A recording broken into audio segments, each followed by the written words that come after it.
Bismillahirrahmanirrahim. Assalamualaikum warahmatullahi wabarakatuh.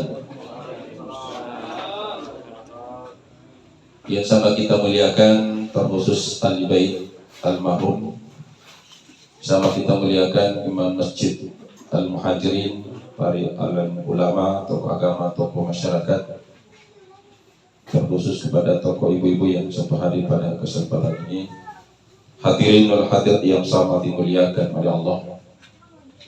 Alhamdulillahilladzi khalaqal mauta wal hayata liyabluwakum ayyukum ahsanu amala. Asyhadu la ilaha illallah wahdahu la syarika lah wa asyhadu anna Muhammadan abduhu wa rasuluh. Allahumma shalli wa sallim ala sayyidina Muhammad wa ala alihi wa sahbihi ajma'in, amma ba'd. Jemaah tasya yang sama dimuliakan oleh Allah, syukur alhamdulillah sebagai penghambaan diri kita ke hadirat Allah Subhanahu wa taala, senantiasa memuji Allah. Begitu juga senantiasa kita bersalawat kepada Rasulullah sallallahu alaihi wasallam sebagai wujud cinta kita kepada Rasulullah sallallahu alaihi wasallam. Jemaah tasya yang sama dimuliakan oleh Allah, insyaallah pada malam ketiga atas berbulannya ke rahmatullah, saya akan membawakan suatu tema takziah pada malam ketiga ini adalah bekal persiapan kita menghadapi kematian. Pada hakikatnya manusia diciptakan oleh Allah Subhanahu wa taala ada tujuan hidupnya. Karena ada tujuan hidup kita diciptakan oleh Allah, maka harus ada persiapan kita menghadapi hidup ini untuk menuju ke alam yang abadi. Apa tujuan hidup kita? Wa ma khalaqtul jinna wal insa illa liya'budun. Tidaklah kujadikan jin dan manusia hanya untuk liya'budu, menyembah kepada Allah Subhanahu wa taala. Inilah tujuan hidup kita pertama, liya'budu, menyembah kepada Allah Subhanahu wa taala. Dalam dasar Islam itulah ada rukun Islam dan ada rukun iman. Antas adalah ilaha illallah, aqimus shalah wa atuz zakah wa tasumu ramadan wa hajji fil bait man istata'a ilaihi sabila. Inilah yang dikatakan rukun Islam. Inilah yang dijalankan di atas permukaan bumi. Sebagai dasar keislaman kita adalah antas adalah ilaha illallah, senantiasa kita mengucapkan dua kalimat syahadat sebagai persaksian, sebagai penghambaan diri kita kepada Allah Subhanahu wa taala, sebagai perwujudan diciptakannya kita kepada Allah Subhanahu wa taala. Yang pertama adalah perbaiki syahadat kita. Asyhadu an la ilaha illallah wa asyhadu anna Muhammad Rasulullah. Ini diulangi di dalam salat 5 kali sehari semalam. Kenapa ini syahadat selalu diulangi? Karena manusia selalu melakukan suatu kelupaan atau kealpaan, maka selalu diulangi. Jemaah yang sama dimuliakan oleh Allah. Jadi pengulangannya di dalam salat 5 kali sehari semalam. Setelah itu aqimus shalah, dirikan salat. Dengan salat inilah yang pertama dihisab, inilah yang pertama diperhitungkan oleh Allah Subhanahu wa taala adalah salat kita. Kalau salat kita sudah bagus, sudah diterima oleh Allah Subhanahu wa taala, maka seluruh amal ibadah yang kita lakukan insya Allah kita akan dapatkan. Kenapa? As-salatu miftahul jannah. Salat itu adalah kuncinya surga. Walaupun kita puasa, zakat dan haji, berimpak dan bersedekah, tapi tidak salat, tetap ada amalnya, tetapi tidak bisa dinikmati. Kenapa? Kuncinya kita tidak miliki. Maka perbaikilah salat kita. Dan sebelum melakukan salat, mengerjakan salat, kita harus suci. Innallaha yuhibbul tawabina wa yuhibbul mutatahhirin. Allah mencintai orang-orang yang senantiasa bertaubat kepada Allah dan mencintai orang-orang yang selalu membersihkan dirinya. Jadi kalau mau dicintai oleh Allah, senantiasa kita bertaubat, beristighfar, mohon ampun kepada Allah. Rasulullah sendiri sudah dijamin oleh Allah, dia beristighfar 100 kali dalam satu hari. Kalau kita tidak cukup kita 100, cukup kita 3 kali atau 33 kali untuk mohon ampun kepada Allah Subhanahu wa taala dalam kesalahan dan kehilapan kita. Di antara waktu salat subuh menuju salat duhur ada lagi kesalahan dosa yang kita lakukan, kita hapus lagi dengan istighfar. Kita hapus lagi dengan mengambil air wudu. Maka berguguranglah ketika kita mengambil air wudu, dosanya tangan kita, dosanya mata kita, mulut kita, telinga kita, pemikiran kita, kaki kita itu dihapus oleh Allah Subhanahu wa taala. Inilah fungsinya air wudu. Sebelum itu, setelah itu kita menghadap kepada Allah. Perbaiki yang pertama diperbaiki dalam salat kita setelah itu adalah setelah air wudu, pakaian. Mulai yang kita pakai ini harus kita tahu. Mulai dari ujung kaki sampai kepala, sampai yang melekat pada diri kita, ada cincin, ada jam, ada semua yang kita pakai harus jelas dari mana sumbernya. Kalau tidak jelas, jangan pernah kita pakai menghadap kepada Allah, karena itulah yang menyebabkan salat kita tertolak oleh Allah Subhanahu wa taala. Kenapa? Ada yang tidak suci melekat pada diri kita. Allah Maha Kudus, hanya menerima yang kudus, hanya menerima yang suci. Maka kita harus perhatikan yang kita mau pakai adalah jelas sumbernya, jelas dari mana kita beli, dari untuk apa dan bagaimana kita beli, sumbernya dari mana, apakah dari gaji kita atau dari hasil kebun kita, itu jelas namanya. Kalau yang subhat jangan pernah kita pakai untuk menghadap kepada Allah. Setelah itu baru kita menghadap kepada Allah.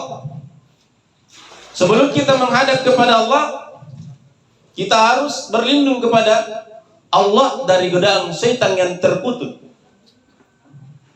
Sekurang-kurangnya kita baca sebelum salat, A'udzubillahi minasyaitonir rajim. Aku berlindung kepada Allah dari godaan setan yang terkutuk. Nanti inilah yang harus kita jaga. Kenapa? Karena iblis diberikan perang untuk menggoda kita ketika kita salat. Kalau kita salat, angkat takbir, Allahu Akbar. Ingat, mana tadi dompetku tadi ku simpan? Mana HP ku saya simpan tadi? Ibu-ibu, belum bisa ibu komporku. Saya matikan komporku. Maka yang besar adalah yang kita ingat. Diulangi lagi takbirnya. Inilah dikatakan takbiratul ihram. Kenapa ada takbir yang diharamkan? Bukan diharamkan takbir. Ketika angkat takbiratul ihram, inilah yang harus kita jaga. Inilah yang mengantar sampai ke Sidratul Muntaha. Ini namanya takbiratul ihram. Allahu Akbar. Inilah menembus sampai ke Sidratul Muntaha, menghadap kepada Allah. Berapa kali kita menghadap kepada Allah? 5 kali sehari semalam. Apa yang kita hadapkan? Inna salati wa nusuki wa mahyaya wa mamati lillahi rabbil alamin. Sesungguhnya salatku, ibadahku, hidupku dan matiku hanya untuk Allah semata. Maka orang yang menjaga salatnya tidak pernah takut mati. Kenapa? 5 kali sehari semalam kita siap hidup dan siap mati. Yang takut mati yang tidak pernah sembahyang, baru bisa kisah kepala, baru ingat tuanya. Inilah yang kita melapor 5 kali sehari semalam. Setelah kita baca doa iftitah, kita menghadap kepada Allah. Ya, kalau Rasulullah Sallallahu Alaihi Wasallam ketika menghadap kepada Allah menerima salat yang awalnya 50 kali sehari semalam, bagaimana Rasulullah menghadap? Apakah Rasulullah menghadap dalam posisi berdiri? Tidak. Apakah Rasulullah menghadap dalam keadaan ruku? Juga tidak. Apakah Rasulullah menghadap dalam keadaan sujud? Juga tidak. Apakah Rasulullah dalam posisi duduk? Juga tidak. Jadi bagaimana Rasulullah menghadap kepada Allah? Di Sidratul Muntaha, Rasulullah dalam posisi bertahiyat. Ketika menghadap kepada Allah, Rasulullah memberi salam, bukan assalamualaikum, tetapi salamnya seorang hamba abdi. Jadi Rasulullah menghadap bukan sebagai rasul, bukan sebagai nabi, tapi dia menghadap sebagai abdi. Abdi itu siapa? Hamba. Dan siapa yang mengakui hamba adalah Allah. Bukan kita yang mengakui diri kita sebagai abdi, tetapi Allah yang mengakui kita sebagai hambanya. Kalau Allah mengakui kita sebagai hambanya, itulah yang selamat. Itulah yang diterima ibadahnya. Kalau mengaku abdi, semua mengaku abdi, tetapi belum tentu Allah mengakui kita sebagai hambanya. Bagaimana cara sebagai kita diakui sebagai hambanya? Maka lakukanlah apa yang diajarkan Rasulullah Sallallahu Alaihi Wasallam. Maka yang pertama diajarkan adalah menghadap kepada Allah dengan salam. Bagaimana salamnya Rasulullah? At-tayyatul mubarakatus salawatut tayyibatu lillah. Inilah salamnya hamba kepada Allah. Dijawab oleh Allah, Assalamu alayka ayyuhan nabi wa rahmatullahi wa barakatuh. Keselamatan atasmu wahai nabi, dirahmati dan diberkati oleh Allah. Rasulullah sudah dijamin dirahmati dan diberkati oleh Allah keselamatannya. Tetapi Rasulullah tidak mau selamat sendiri, tidak mau diberkati sendiri, sehingga Rasulullah menjawab salamnya Allah, Assalamu alayna wa ala ibadillahi sholihin. Keselamatan atas orang-orang yang mengerjakan amal soleh. Siapa yang mengerjakan amal soleh? Kitalah sebagai umatnya Rasulullah Sallallahu Alaihi Wasallam. Bukan yang dipikirkan istrinya Rasulullah, bukan yang dipikirkan anaknya Rasulullah, pamannya Rasulullah, sahabatnya Rasulullah ketika menghadap kepada Allah, tetapi yang dipikirkan adalah kita sebagai umatnya yang mengikuti sunnah Rasulullah, yang mengikuti ajaran-ajaran Rasulullah Sallallahu Alaihi Wasallam. Maka seluruh malaikat yang ada di aras bersaksi mengucapkan asyhadu an la ilaha illallah wa asyhadu anna Muhammadar Rasulullah. Inilah inti dari penghambaan kepada Allah ketika Rasulullah Sallallahu Alaihi Wasallam menghadap, dan itulah kita ulangi mengikuti apa yang dilakukan Rasulullah ketika menghadap kepada Allah. Setelah itu kita membaca surah Al-Fatihah. Rasanya salat adalah surah Al-Fatihah. Perbaiki bacaan surah Al-Fatihah kita. Jangan tasdid, kita tidak tasdidkan. Makanya kita perlu dilihat kembali itu Quran. Kenapa? Karena ini ulumul Quran. Kenapa dikatakan ulumul Quran? Ibunya Quran, 6.660 ayat, 114 surah, 30 juz, itu lahir dari surah Al-Fatihah. Saji salat kita kalau kita tidak membaca surah-surah di dalam salat kita. Tapi tidak sah salat kita, tidak ada salat tanpa surah Al-Fatihah. Maka yang pertama diperbaiki adalah setelah takbiratul ihram kita, perbaiki bacaan Fatihah kita. Terkhusus ketika membaca iyyaka na'budu wa iyyaka nasta'in. Hanya Engkau yang kami sembah dan hanya Engkau kami mohon pertolongan. Yang disembah hanya kepada Allah, mohon pertolongan hanya kepada Allah. Maka kenapa setiap awal doa dan akhir doa kita selalu diawali dengan surah Al-Fatihah dan ditutup dengan surah Al-Fatihah? Karena inilah salah satu kunci adalah makbulnya diterima doa kita yang di dalamnya ada iyyaka na'budu wa iyyaka nasta'in. Jemaah yang sama dimuliakan oleh Allah, dan inilah yang selalu diulang-ulangi. Berapa kali kita ulangi dalam 5 kali sehari semalam? 17 kali. Karena 17 rakaat yang kita kerjakan 5 kali sehari semalam. Jemaah tasih yang sama dimuliakan oleh Allah. Begitu juga yang kedua, yang ketiga adalah tumanina kita. Harus lurus. Sudah itu rukunya sejajar dengan ini. Nanti lurus lagi naik gini, kasih lurus babai dari badannya, baru turun lagi. Ada orang yang belum sampai rukunya turun, tahu bagaimana? Tidak ada tumaninanya. Ya harus diluruskan dulu, lurus paling. Dan harus kalau kita tidak bisa baca doa apa yang kita baca di dalam, supaya jangan terburu-buru. Samiallahu liman hamida rabbana lakal hamdu mil'us samawati wa mil'u ardi wa mil'u man sitta min sayyidil ba'd. Tapi kalau kita tidak baca di tadi, Allahu akbar Allahu akbar assalamu alaikum selesai. Kenapa? Yang ada cuma Al-Fatihah saja dibaca. Itulah yang menyebabkan bagaimana bisa tumanina kita bisa bagus. Maka disitulah disunahkan kita membaca doa yang dibaca ketika kita ruku, ketika bangun dari ruku, sujud, dan ketika bangun dari sujud. Dan itu semua adalah zikrullah, dan itu adalah doa.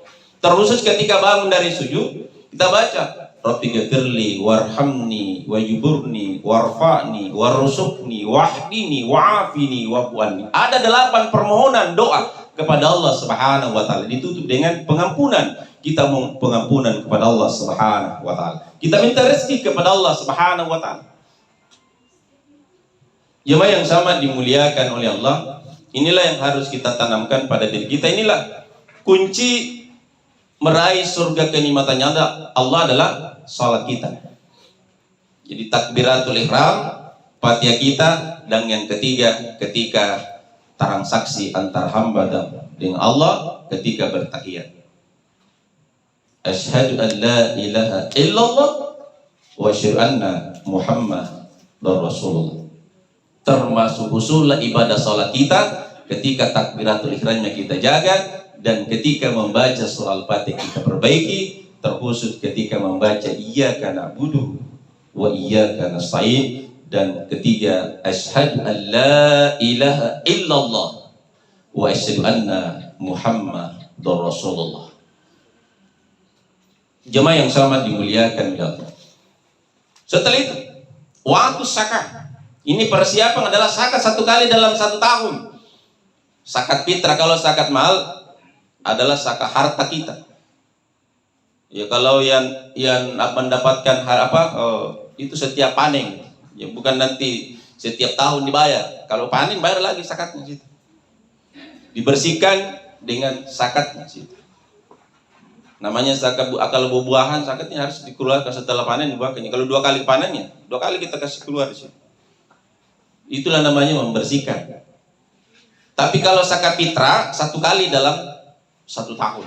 Zakat fitrah itu adalah zakat kesucian jasadia kita, fitrah kita, yang kita makan selama 360 hari, 12 bulan, 1 tahun. Maka itu dalam ilmu fikih dihitung itu pada dalam 1 kali, 1 hari 1 malam, berapa kali kita makan itu dikeluarkan zakat yang kita makan itu 1 sendok. 1 sendok itu yang dikali menjadi 3,5 liter selama 360 hari kali 2 kali makan gitu.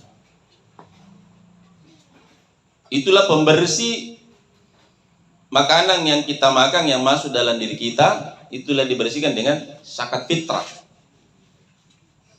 Setelah itu, kalau zakat malnya, kalau kita mempunyai harta yang senilai 99 gram emas, maka harus wajib dikeluarkan 2,5%. Hitung berapa? Jadi kita kalau harta harus dihitung dengan emas.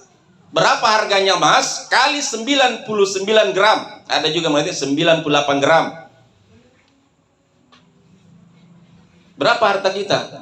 Kalau itu ada senilai 99 gram kali 1 gram, anggaplah 900 kali 99 gram, maka dia wajib dikeluarkan sekitar 2,5%. Jadi cara menghitungnya harta itu adalah dihitung dengan emas. Berapa harganya emas sekarang yang sesuai, kalau mahal harganya ya kita hitung saja di situ. Wa haji fil bait, naik haji bagian mampu. Apa jaminannya haji? Al haji mabrur laisa lahu ilal jannah. Haji mabrur tidak lain balasannya adalah surga. Makanya kenapa? Bagaimana kita yang tidak mampu melaksanakan haji? Karena tidak ada ya, haji itu harus sehat jasmani, sehat rohani, memahami ilmunya, dan terus adalah hartanya.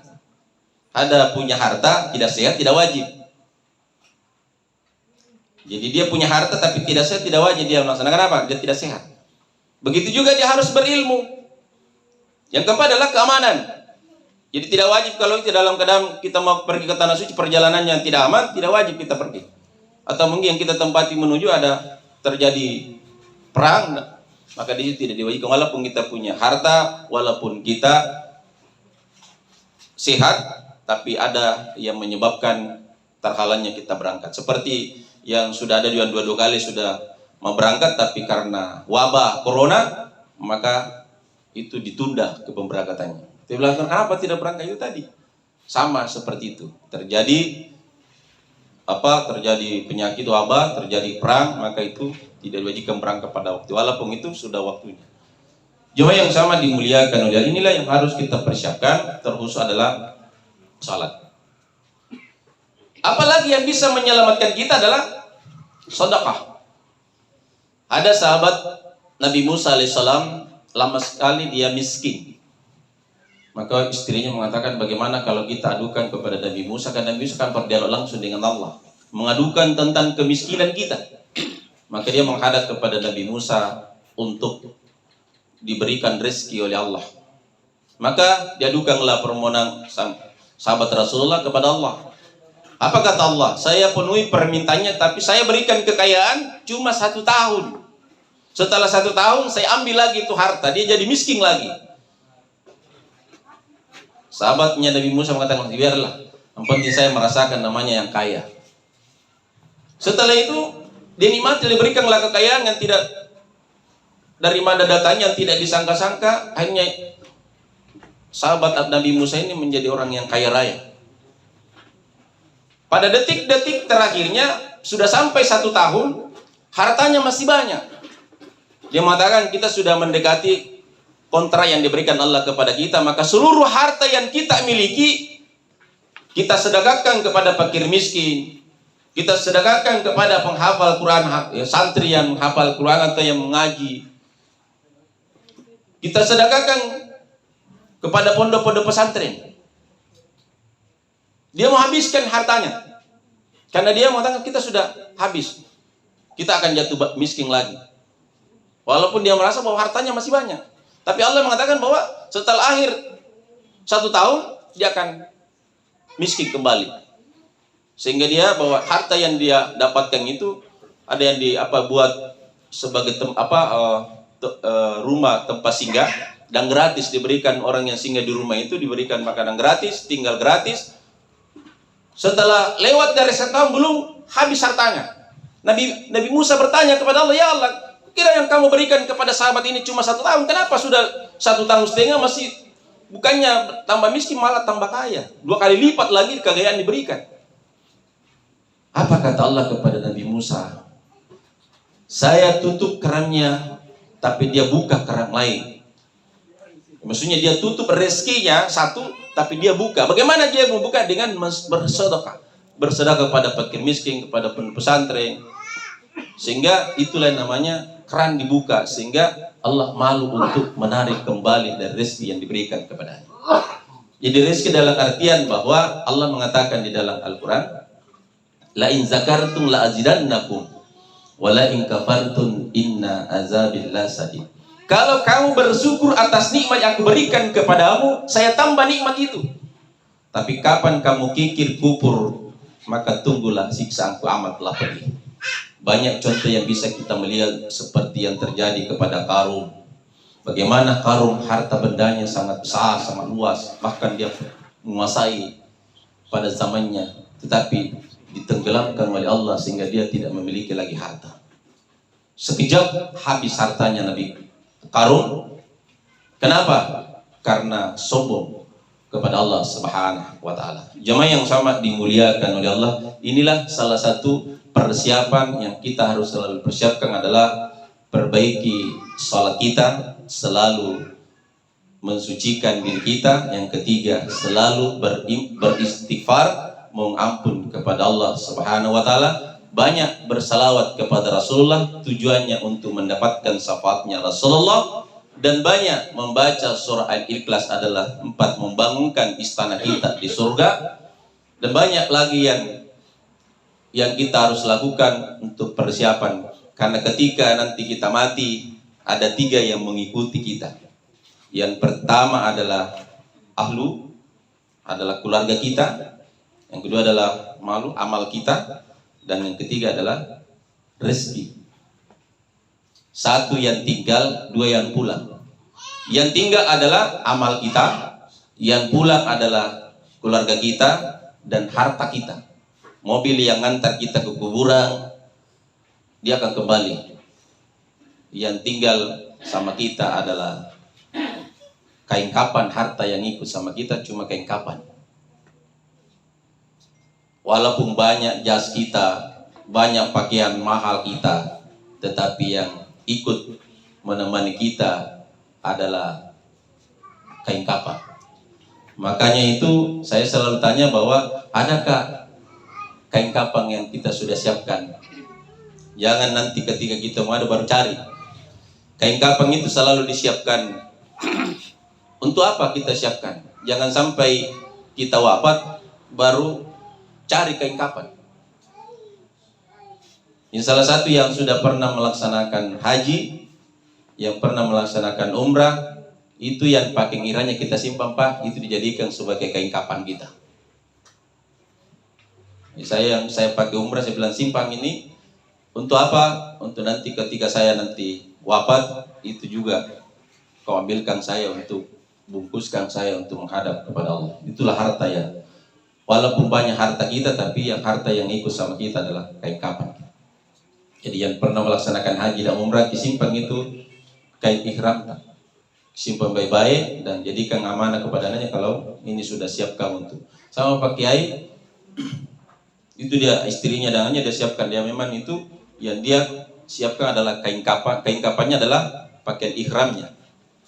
Jemaah yang sama dimuliakan oleh Allah, oleh ini selalu siap dalam hadap itu, dan kita persiapkan mulai dari bekal pakaian yang kita pakai, kita harus siapkan. Apalagi yang harus kita siapkan adalah kita perbanyak selawat. Karena siapa yang berselawat kepada Rasulullah, itu yang dijamin dekat sama Rasul, mendapatkan syafaatnya Rasul. Maka salah satu ayat di dalam Al-Quran yang diperintahkan oleh Allah Subhanahu wa Ta'ala, yang Allah sendiri melakukannya, adalah salawat. Pada khutbah kedua, setiap hati selalu membaca ayat ini, innallaha wa malaikatahu yusalluna 'alan nabi ya ayyuhalladzina amanu sallu 'alaihi wa sallimu taslima. Sesungguhnya Allah dan para malaikatnya bersalawat kepada Rasulullah sallallahu alaihi wasallam. Allah saja dan seluruh malaikatnya bersalawat kepada Rasulullah sallallahu alaihi wasallam. Ya ayyuhalladzina amanu sallu alaihi wa sallimu taslima. Hai orang yang beriman, bersalawatlah kamu kepada Rasulullah sallallahu alaihi wasallam. Salah satu yang diperintahkan oleh Allah, yang Allah sendiri melakukannya, adalah salawat. Tidak ada yang diperintahkan oleh Allah, yang Allah lakukan hanya salawat. Allah perintahkan kita, wajibkan kita salat, Allah tidak salat. Allah kita perintahkan kita puasa, Allah tidak puasa. Allah mewajibkan kita mengeluarkan zakat, Allah tidak mengeluarkan zakat. Allah perintahkan kita bagi yang mampu untuk melaksanakan haji, Allah tidak melaksanakan haji. Tapi Allah Subhanahu wa Ta'ala memerintahkan kepada kita bersalawat kepada Rasulullah, dan Allah sendiri bersalawat kepada Rasulullah. Dan salah satu amalan yang satu kita amalkan, satu kita ucapkan, langsung dibalas oleh Allah 10, hanya salawat. Masalla ala salatan sallallahu alaihi wasallam biha asra. Barang siapa bersalawat kepada Rasulullah sallallahu alaihi wasallam 1 salawat, Allah membalas rahmat kasih sayang 10 salawat. Jadi salawatnya Allah kepada kita adalah kasih sayang, rahmat. Maka salah satu untuk bisa dikasayangi oleh Allah, dikasihi oleh Allah, perbanyak salawat kita kepada Rasulullah sallallahu alaihi wasallam. Tapi karena kemajuan ilmu dan teknologi sekarang, kita bisa melihat lebih sibuk baca FB, Instagramnya, EWA-nya, daripada salawat, daripada baca Quran. Jemaah yang sama dimuliakan oleh Allah. Olehnya itu kita balik. Lebih banyak kita membaca salawat, membaca Quran daripada membaca statusnya orang, membaca WA-nya orang, membaca FB-nya orang, membaca Instagram-nya orang. Tetapi kita balik, perbanyak berzikir, baca salawat, karena itulah yang menjamin kita untuk mendapatkan syafaatnya Rasulullah. Kalau WA, statusnya orang, Instagramnya, FB-nya, tidak ada jaminannya di situ. Yang ada jaminannya adalah salawat kepada Rasulullah. Allah membalas rahmat kasih sayang kepada kita. Jemaah yang sama dimuliakan oleh Allah. Olehnya itu, marilah tanamkan pada diri kita apa bekal kita, dan sudah siapkah kita menghadapi malakal maut. Maka salah satu yang bisa memudahkan menghadapi sakaratul maut adalah baca surah Yasin, dan ketika kita mau tidur kita baca surah Al-Mulk, itu 30 ayat. Siapa yang membaca surah Al-Mulk itu akan dilapangkan kuburnya, akan dimasukkan ke dalam surga kenikmatannya Allah, diampuni dosanya, diangkat derajatnya oleh Allah Subhanahu wa taala. Itulah masalah kematian, itu surah Al-Mulk, tabarakalladzi, dan seterusnya. Ada 30 ayat. Dan kalau surah Yasin 83 ayat. Jadi kenapa dibaca? Yang seharusnya kalau yang saya dapatkan itu bahwa surah Yasin itu dibaca setiap hari. Tapi karena berat bagi kita, maka dibaca pada hari Jumat. Apakah hari Jumat malam atau ke Jumat pagi? Apa makna daripada itu? Itu adalah memudahkan ketika menghadapi sakaratul maut, tidak akan dipersulit, akan dimudahkan berangkatnya rohnya menghadap kepada Allah Subhanahu wa taala. Olehnya itu, kalau ada orang yang susah ketika dia dalam menghadapi sakaratul maut, susah, maka disitulah keluarganya harus bacakan surah Yasin, dan yang lainnya membacakan la ilaha illallah Muhammadur Rasulullah. Kenapa? Perang iblis terakhir ketika menghadapi sakaratul maut, bagaimana kita tidak mampu mengucapkan kalimat la ilaha illallah Muhammadur Rasulullah. Dan itulah yang dijamin oleh Allah. Dan qala la ilaha illallah akhirul kalami dakhatul jannah. Siapa yang mampu mengucapkan kalimat la ilaha illallah di akhir hidupnya, dakhatul jannah, langsung masuk surga. Tapi tidak semudah itu. Kalau dalam hidup dan kehidupan kita tidak biasa mengucapkan kalimat tauhid itu. Berapa itu huruf la ilaha illallah? Berapa huruf itu Muhammadur Rasulullah? Itu jumlahnya berapa, Bu? Berapa jumlahnya itu hurufnya la ilaha illallah? Dan berapa jumlahnya itu Muhammadur Rasulullah? Berapa huruf? Pernah kita baca? Pernah kita hitung? Kita selalu baca, tapi kita tidak pernah hitung berapa huruf yang kita baca. Jumlahnya itu la ilaha illallah 12 huruf. Muhammadur Rasulullah 12 huruf. Disitulah lahir 12 bulan, 12 jam, 1, 2, 1, 1, 2, 1, 2, 12. Kalau Ramadan mana itu 12, 12, 1, 2. Itulah adalah gambaran 1, 2 kali 24 jam. 1, 2, 1, 2. Siapa yang selalu ada pada dirinya, maka itulah yang selamat di dunia wal akhirah. Itulah yang dikatakan la ilaha illallah Muhammadur Rasulullah. Di dalam perjalanan hidupnya di dunia wal akhirah selalu la ilaha illallah Muhammadur Rasulullah. Mau tidur la ilaha illallah Muhammadur Rasulullah. Mau keluar rumah la ilaha illallah Muhammadur Rasulullah. Di atas mobil la ilaha illallah Muhammadur Rasulullah. Di atas pesawat la ilaha illallah Muhammadur Rasulullah. Makanya itulah sehingga ketika keluar dari rumah kita baca bismillahi tawakkaltu 'ala Allah la haula wala quwata illa billah. Dengan namamu ya Allah, saya berserah diri kepadamu. Tiada daya dan kekuatan, hanya kepadamu saya berserah diri. Mana itu? Iyyaka na'budu wa iyyaka nasta'in. Di mana itu? Iyyaka nasta'in, kembali kepada la ilaha illallah Muhammadur Rasulullah. Karena itulah yang dijamin oleh Allah Subhanahu wa taala.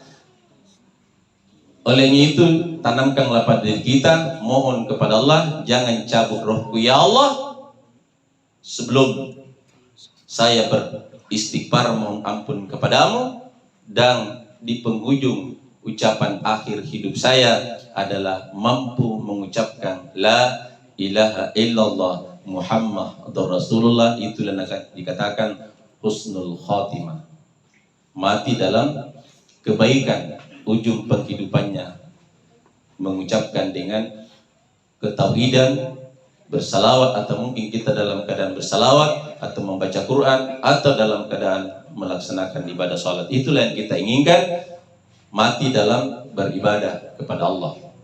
Bagaimana bisa mati? Mari biasakan hidup kita ini hidup di dalam Islam, insya Allah akan mati di dalam Islam. Jemaah yang sama dimuliakan oleh Allah, inilah yang terakhir adalah ketika kita mau selesai salat, jangan pernah tinggalkan tempat salat kita sebelum kita membaca subhanallah walhamdulillah wala ilaha illallah wallahu akbar wala haula wala quwata illa billah. Baru kita baca surah Al-Fatihah, surah Al-Falaq 3 kali, An-Nas 1 kali, Al-Falaq 1 kali, An-Nas 1 kali, dan ditutup dengan ayat kursi. Siapa yang selalu mengamalkan ini, hanya kematian dengan surga, jaminannya adalah surga kenikmatannya Allah. Mau tidur itu juga kita baca, mau keluar rumah jangan pernah lupakan itu baca. Jadi ada 3, selesai sholat, mau tidur, dan keluar dari rumah, atau kita keluar dari rumah kita atau pergi kerja. Itulah yang kita selalu tanamkan pada diri kita. Demikian apa yang saya sampaikan, mudah-mudahan ada manfaatnya. Lebih kurangnya mohon dimaafkan. Allahumma afil aqwamit tarik. Assalamualaikum warahmatullahi wabarakatuh.